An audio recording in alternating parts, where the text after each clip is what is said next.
That's why we resisted from the first day. And today we see the instability in the region and even inside Afghanistan.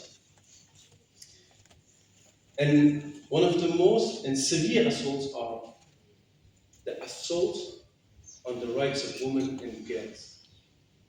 And unfortunately, this is probably, in my opinion, most definitely, the worst situation that women are facing in the whole entire planet.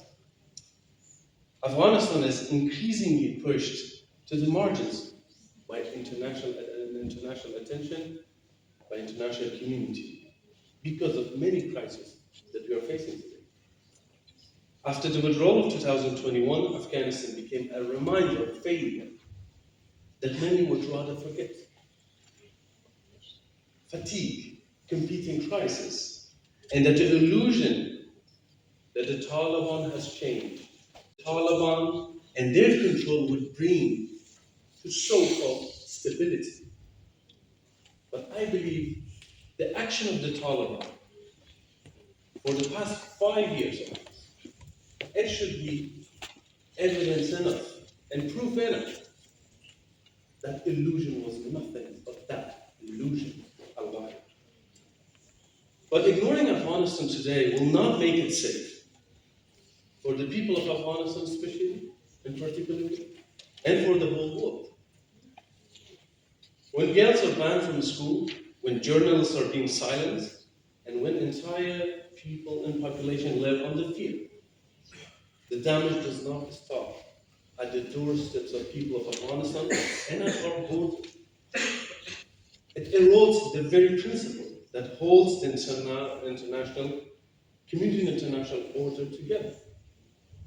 International reconnaît alors les crimes d'apartheid qui comprennent notamment des violences physiques graves, la torture ou la détention arbitraire, la privation des droits et libertés fondamentales ou encore le déni, et ça ce qui est très important pour le cas de l'Afghanistan, le déni du droit de participer à la vie politique, économique, sociale d'un pays. Lorsque l'on observe toutes les politiques mises en place, comme vous les avez citées, en place par les talibans depuis 2021, on constate qu'en effet, tous ces éléments sont présents. Pour reprendre la définition de l'apartheid. Ces mesures ne sont malheureusement pas isolées, et c'est ce qui est important de rappeler, c'est qu'elles forment un système cohérent, réfléchi et conçu pour maintenir et effacer les femmes de la société. Autrement dit, et malheureusement, il ne s'agit pas seulement d'une simple discrimination, il s'agit d'une architecture politique organisée d'oppression, et c'est la raison pour laquelle nous pouvons parler d'apartheid, et je dirais même que nous devons parler d'apartheid. Merci beaucoup. Et depuis 2021, nous l'avons dit, il y a des restrictions imposées aux femmes. Elles se multiplient. On parle d'éducation, on parle de travail, mais ça a aussi des incidences plus tard sur notamment la santé publique. Justement, quelles sont les conséquences actuelles? Y a-t-il des cas très documentés d'arrestation, d'exaction? Et quels sont les risques et les conséquences à plus long terme de cet apartheid de genre? Oui, alors les effets, les conséquences du régime ne sont pas seulement théoriques, il y a des conséquences et des effets immédiats qui sont profonds et vécus dans le quotidien des femmes d'Afghanistan. Toutefois, il faut le rappeler qu'à cause de la peur et d'une certaine censure, il reste difficile encore de tout documenter. Donc tout ce qui est documenté aujourd'hui par les ONG, par les organisations internationales, ne sont qu'un nombre minime de ce qui est vraiment en réalité. Donc dans l'immédiat, on peut observer par des rapports, par exemple, mais vraiment pour citer que quelques exemples, d'un rapport de l'ONU du début de l'année qui révèle qu'en l'espace d'un an, le nombre de condamnations par flagellation des femmes a doublé. Il y a un rapport également d'une ONG qui s'appelle Afghan Women Rights Watch, qui se base sur à peu près 400 cas documentés et qui met en évidence une répression organisée selon 3 niveaux. Le premier niveau de répression, ce serait le contrôle du corps de ces femmes, avec notamment le contrôle sur la tenue vestimentaire. Le deuxième contrôle serait un effacement de la présence sociale de ces femmes afghanes. Et enfin, pour le troisième niveau de contrôle, ce serait une persécution institutionnelle, c'est-à-dire avec la mise en place de décrets, de lois et une suppression même, par exemple, du ministère des Femmes en Afghanistan. Donc ça, c'était les conséquences immédiates, observables aujourd'hui. Il ne faut pas oublier qu'il y a également des conséquences sur le long terme. Ces conséquences sur le long terme, par exemple, en parlant du droit à l'éducation, aujourd'hui on peut simplement penser que c'est juste quelques petites filles qui sont interdites d'école. Alors déjà le chiffre c'est de 2,2 millions de filles qui sont actuellement privées d'éducation secondaire et universitaire en Afghanistan. Les conséquences futures dépasseront largement la simple question de l'éducation, mais peuvent avoir par exemple dans le cas de la médecine, parce que dans un pays où de nombreuses patientes par exemple ne peuvent être soignées que par des femmes, une pénurie de médecins peut laisser présager un problème majeur de santé publique.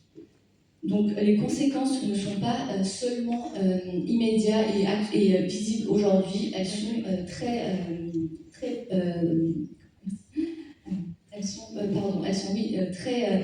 importantes dans le futur.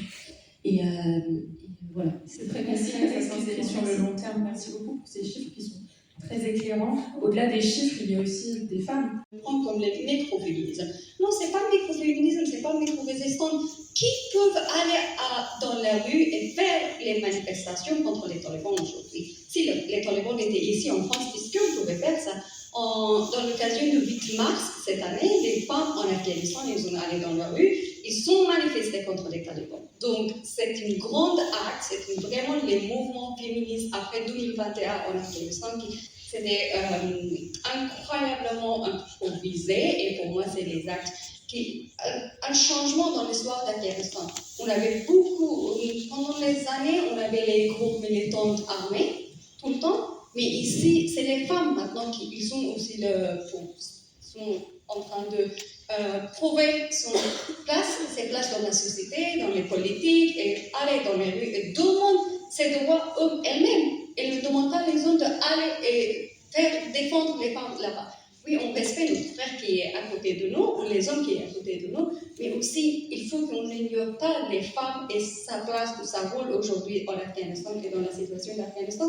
Même, je pense que c'est une manière qui peut changer le regard de la monde sur les femmes. Que pas les femmes en Afghanistan. Les femmes, dessus toutes ces violences en Afghanistan, elles résistent, elles parlent, elles prennent la place, elles parlent et ils sont créés les mouvements féministes. Donc ça, c'est très, très important et précieux pour nous toutes et tous, je pense. Merci beaucoup. Rapidement, avec le temps qui nous reste, Monsieur Gacha, je le rappelle, vous êtes adjoint à la mairie de Paris chargé de l'Europe, des relations internationales et de la francophonie. La ville de Paris s'est engagée ces dernières années pour la cause afghane, notamment avec l'inauguration du square des femmes afghanes, luttant pour leur liberté dans le 20e arrondissement et par plusieurs prises de position au Conseil de Paris. Mais quel rôle une ville comme Paris peut concrètement, et j'insiste sur le mot concrètement, jouer dans la défense des droits des femmes afghanes, alors que même la situation se déroule à plusieurs milliers de kilomètres? Alors, il y a d'abord ce qui est de l'ordre du symbolique, et puis il y a ce qui est de l'ordre du concret, on va dire, qui passe par des actes politiques. Alors, le symbolique, ça a été, je l'ai incarné quelque part ce matin lors de mon discours, et à travers ma voix, c'est aussi la voix de la maire de Paris, évidemment, qui est le visage de cette ville. Et ça a été rappelé par Amal Massoud, Paris n'est pas une ville, est une ville singulière à travers le monde. Paris est une ville, de par son histoire, de par ce qu'elle incarne en matière de droits de l'homme, en matière d'engagement pour la liberté, qui a une résonance à l'international particulière. امیدوارش یک روز سفر بکنیم از این دیگه. کی اومدی؟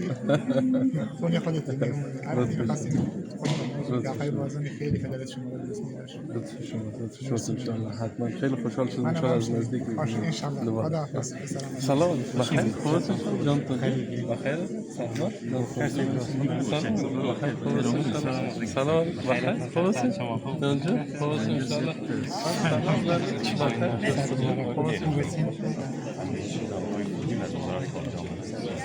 خلاص ان شاء الله. How are you doing? How are you doing? It's so long we met. A lot changed since then. Yeah, definitely. So happy to see you. It's so happy to see you again. Thank you very much. Thank you for coming. And I hope to see you. Thank you. How are you? نشكر